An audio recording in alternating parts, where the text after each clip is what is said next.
Hello, I'm Joe Rozak, a proud member of the League of Women Voters of Kitsap. We are gathering the candidates that will appear on your primary ballot on August 4th and asking them 3 questions. Let's get to know Sarah Blossom. Sarah, please take 90 seconds to introduce yourself and why you chose to step up to running for the office of Bainbridge Island City Council, District 3.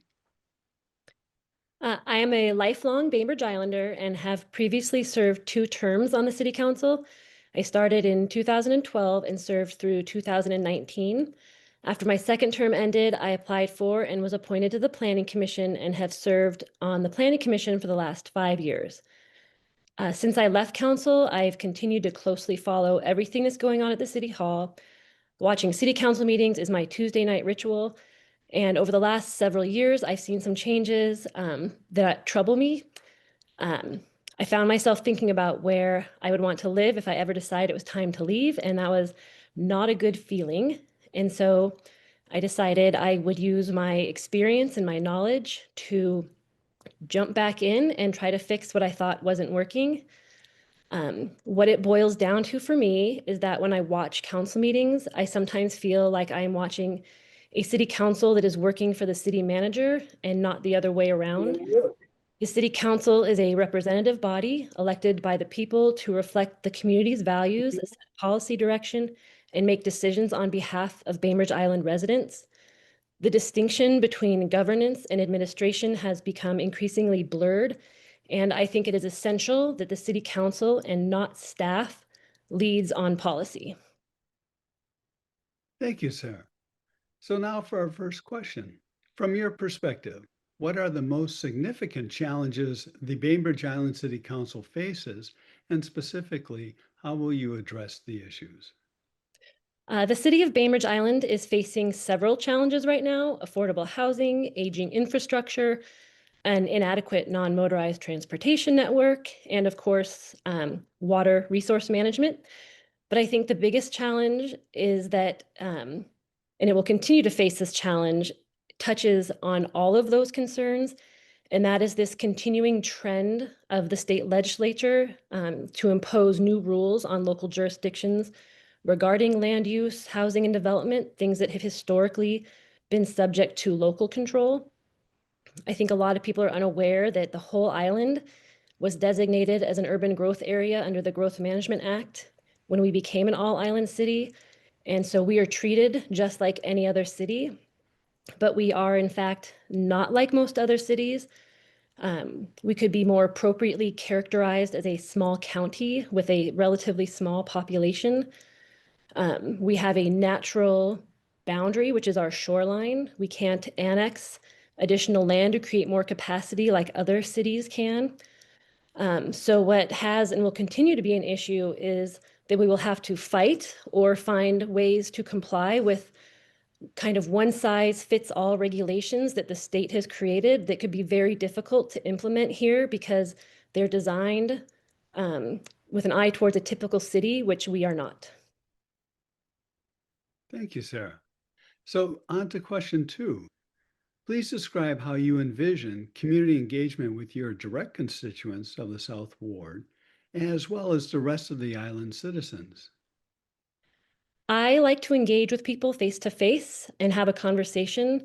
So I would like to see the city go back to its previous practice of holding quarterly ward meetings. Right now, the public has a very limited opportunity to give public comment at council meetings, but it's only taken at business meetings, and you only get 3 minutes, and there's no response allowed. And that can be, I think, really unsatisfying for a person making the comment or asking a question, and also for council members who may want to respond but aren't able to in that setting. Ward meetings are completely different. It's more relaxed. We go to the people at a location in the ward. The people who attend get to choose which topics will be discussed, and the council members that attend the meetings are able to respond and have some back and forth. Another practice that some council members have that I would follow is to hold office hours.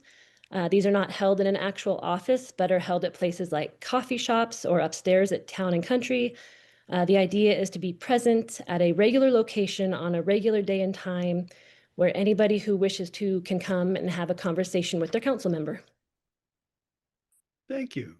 And finally, question 3. What policy or policies will you support to ensure sufficient water supply now and into the future? Priority number 1 is to finish the groundwater management plan and to do so in a way that the public has a high degree of confidence in it. That piece to me is really important. It needs to be a plan that the public can accept and support. The groundwater management plan will provide essential data for the city to be able to demonstrate what our carrying capacity is, because at some point the city may have to request alternative treatment under the Growth Management Act as far as population allocation and our comprehensive planning goes. Beyond the groundwater management plan and our understanding of carrying capacity, there's also water in and water out. Water out, the city and other water purveyors have very little control over water consumption. The primary stick they have is a tiered water rate, so it costs more to use more.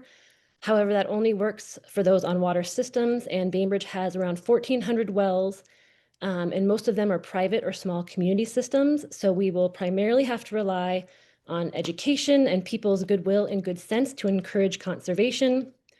Water in, the city needs to consider what it can do to at least maintain groundwater recharge that we have.